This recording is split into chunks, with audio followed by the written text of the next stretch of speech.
Hello, English learners. Welcome back to our new episode of Learn English through English Speeches. Yeah, and this is episode 2 of JACKMA's English speech. This helps you to learn English practically and more effectively. If you are beginners of intermediate, doesn't matter, it's much helpful all of classes. So listen carefully, focus on subtitles, and don't forget to like, share, and subscribe. You have said before that in creating Alibaba, you had to create trust. Yep. Because people in China were used to face-to-face. Yeah. How did you create trust? I think because we started about doing business on internet, I don't know you, you don't know me. So how can you do things online unless you have trust? So for e-commerce, the most important thing was trust. I think when I first went to USA for raising money, talk to the venture capitalists, a lot of people say, oh, Jack, no. China doing business by the guanxi. How can you do business on internet? And I know that without the trust system, the credit system, it's impossible to do business. So in the past 14 years, everything we do is trying to build up the trust system, the record system. Well, Charlie, you know, I'm so proud today when I talk to the young. Today in China and in the world, people don't trust each other. The government and people and media and everybody think, this guy's cheating. But because of e-commerce, we finish 60 million transactions every day. People don't know each other. I don't know you, I send products to you. You don't know me, you wire the money to me. And I don't know you, I give a person a package, I don't know him. He took something to cross the ocean, cross the river, and send. This is the trust. We have at least 60 million trust happening every day. But you created it by creating an escrow account in the beginning. Yep. You know, and so you keep the money until they got the product. Yeah. And then you release the money. That's true. I mean, the escrow service is about Alipay. This idea, I would love Davos, because it was a big decision. Because for first 3 years, Alibaba is just like e-marketplaces for information. What you have, what I have, we talk a lot of time, but don't do any business. Because there is no payment. I talk to the banks, no banks want to do it. Banks say, no, this thing never work. So I don't know what to do. Because if I start to launch a payment system, it's against the financial legal laws. Because you have to have a license. But if I don't do it, e-commerce will go nowhere. So then I went to Davos. I listened to a leadership discussion. Leadership is about responsibility. And after I listened to that panel, I give a call to my friends, my colleagues in my apartment, say, do it now, immediately. If something wrong, the government not happy about that, if one body has to go to the prison, JACKMA go to the prison. Because it is so important for China, for the world, to build up the trust system. And if you did not do it, and do not do it properly, stealing money, money wash, no trust record, I send you to the prison. That was the thing. And people don't like it. So many people I talked to at that time for Alipay, they say, this is the stupidest idea you have ever got. But I say, I don't wear the stupid clever as long as people use it. Now we have 800 million people using this Alipay. Stupid things, if you do whatever is better. Alipay is a privately held thing. It's not part of Alibaba. No, it's a private. Let me talk about money for a second. Yeah. You have never gotten money from the Chinese government? No. None. I want it at the beginning, and later I don't want it, because I think if the company always think about picking money from out of the government pockets, that company is rubbish. Think about how can you make money from the customers and market and then help customers succeed. That's our philosophy. No money from Chinese banks? No. No. I at that time I want, and now they want to give me, I don't want it. Yeah. All right. Your relationship with the government. Mm-hmm.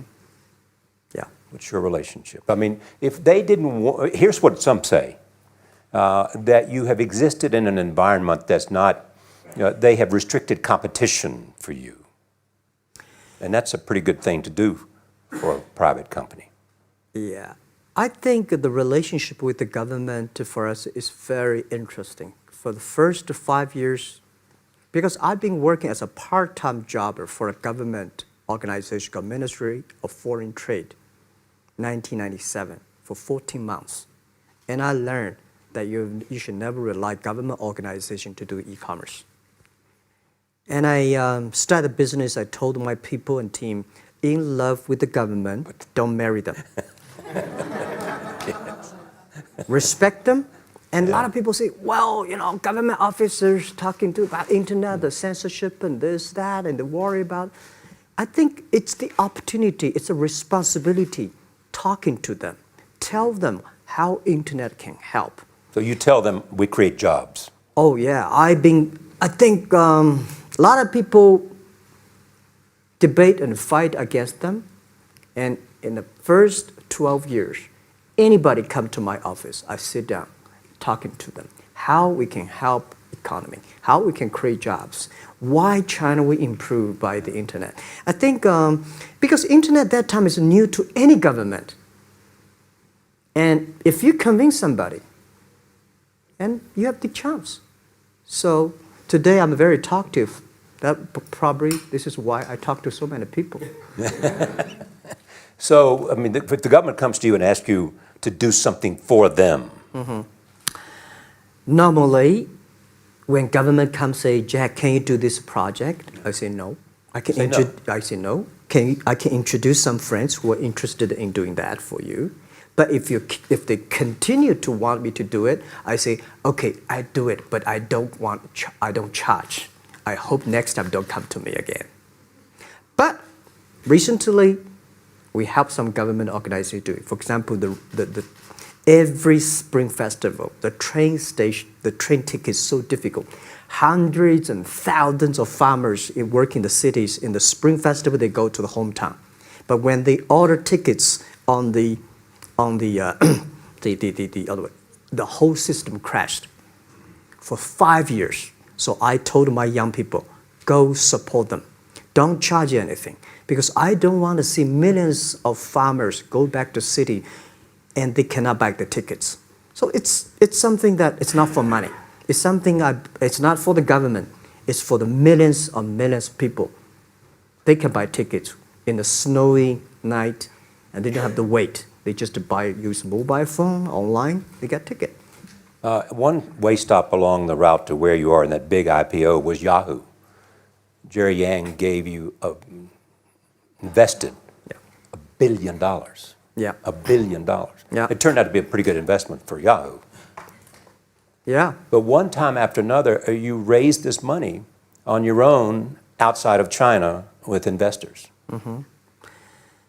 Yeah, I'm very thankful for all the investors because 1999, year 2000, and even at the Yahoo time, a lot of people say this Jack is crazy. He's doing something that we don't understand.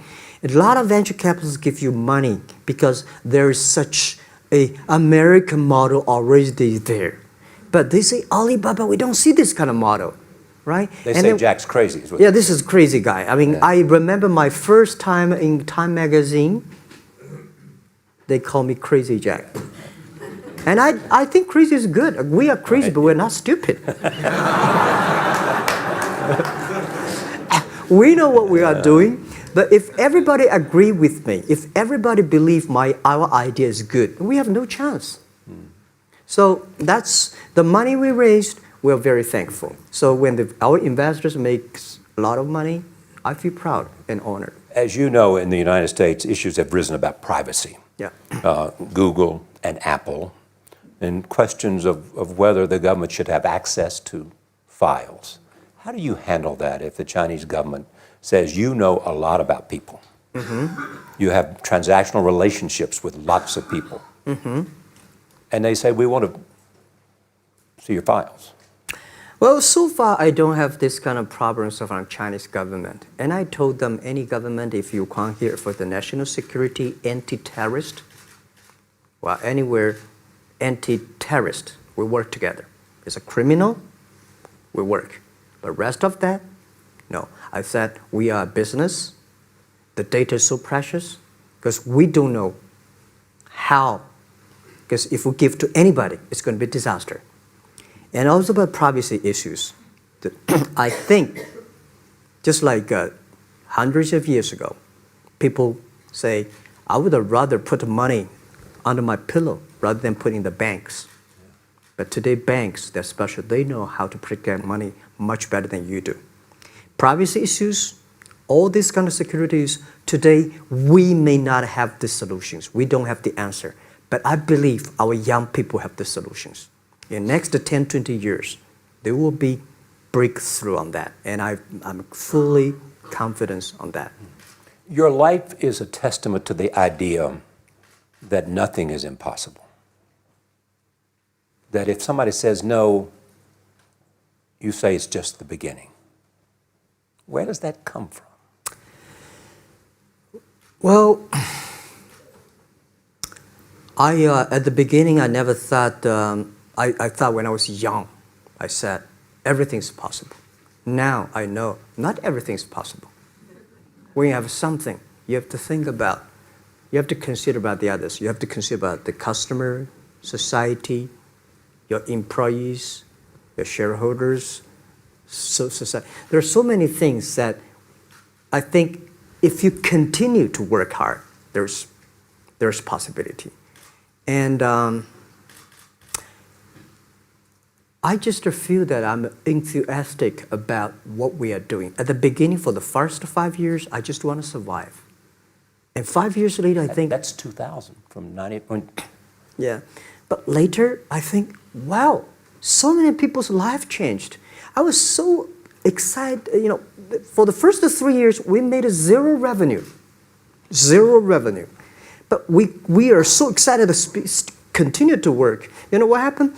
I remember many times when I go to a restaurant and have dinner, somebody came, when I was trying to pay the bill, the owner of the restaurant came to say, sir, your bill is paid by someone. And the small note say, hey, Mr. Ma, I'm your customer of Alibaba Group, Alibaba platform. I made a lot of money, and I know you don't make any money. I pay the bill for you. Yeah. And I remember one day that I was sitting somewhere in the coffee, somebody sending me a cigar. I don't smoke cigar, but there's a note, thank you very much, I'm your customer. And I remember in the Taobao days, I was at the Shangri-La Hotel in Beijing. When I get on the taxi, the man who opened the door for me, the boy at the gate, he said, Jack, thank you very much. I'm service here. My girlfriend makes more money than I do on your site. And this is something that you know that it's not amazing. If you don't do it, nothing's possible. If you try to do it, at least you have the hope. The revenue comes from advertising and a smaller amount from transactional fees. Yeah. Most of it from advertising. Tiny. Tiny from advertising? Tiny from advertising, tiny from transactions, because we need big mass. Now we have more than 10 million small business, power sellers selling our site to everywhere. So the the transactions we have is second after Walmart.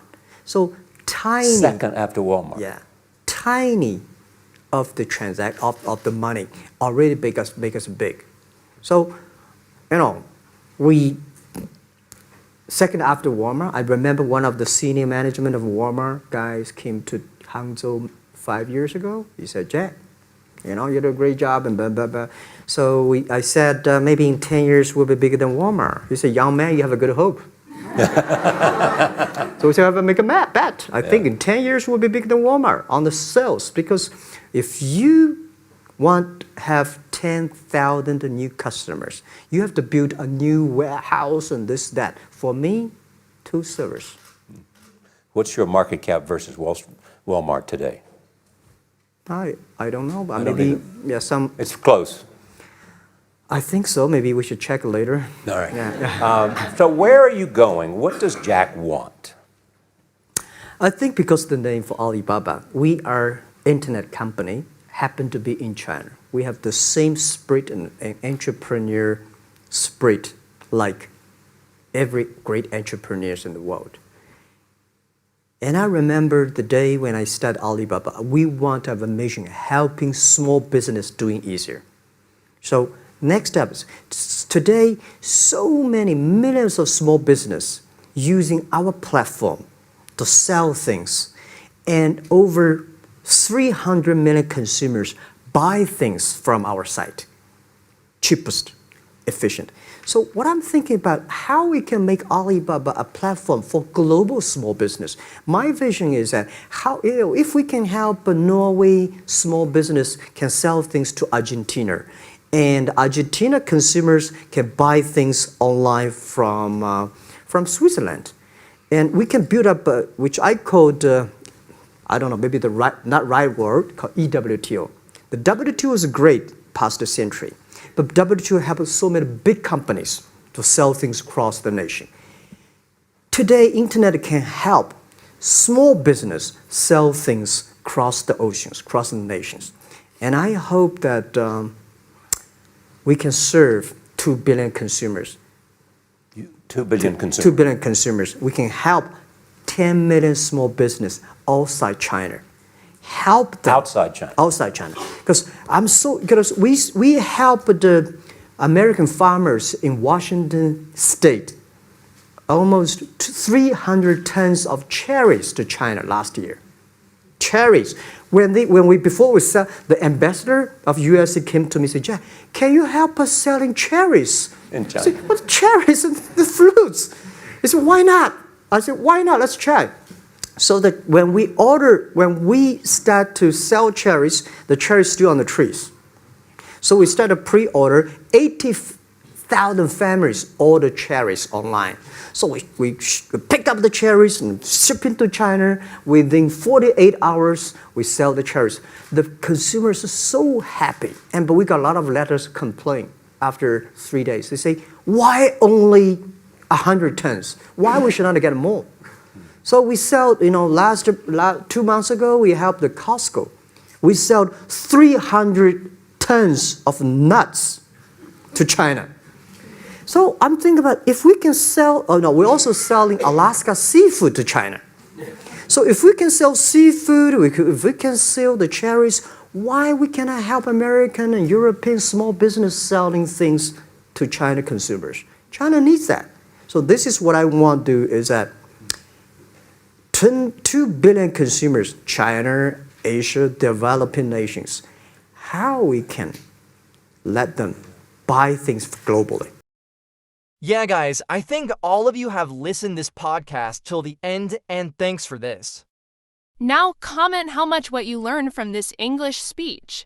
And now we will know who is Jack and what is his identity. Jack Ma is a Chinese entrepreneur and co-founder of Alibaba Group, one of the world's largest e-commerce and technology conglomerates. Born on September 10, 1964, he initially worked as an English teacher before venturing into the internet business. Ma is known for his visionary leadership, transforming Alibaba from a small startup in 1999 into a global powerhouse. He stepped down as Alibaba's executive chairman in 2019 and has since focused on philanthropy and other ventures. So guys, our podcast and hi, see soon, keep with by doing subscribe.